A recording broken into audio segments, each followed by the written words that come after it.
Hi guys, sa mga may problema sa OTP from GCash na hindi makareceive, ito lang po ang inyong gagawin.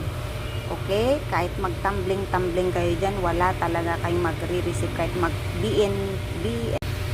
Hi guys, sa mga may problema po na hindi po kayo makatanggap ng any OTP from GCash at nagawa nyo na po ang lahat, VPN, Turbo, na try nyo na, wala pa rin, ito lang po, napakadali.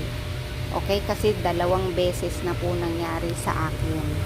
Okay, kung nailagay nyo sa fly mode at wala pa rin, na-restart, wala pa rin, na-clear nyo na sa app sa Catchy, wala pa rin, ito lang po ang pinakalas na gagawin.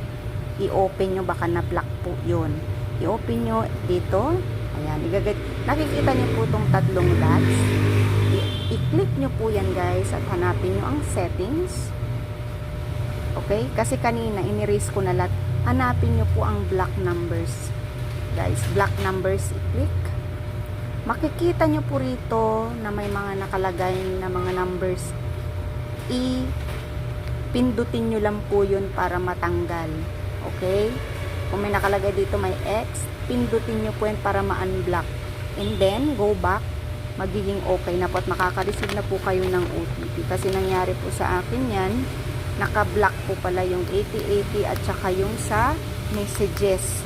Kaya kahit anong gawin natin, kahit mag-tumbling tayo, hindi tayo makaka-receive ng any OTP from sa messages natin. Yun lamang po, guys. Try nyo na po.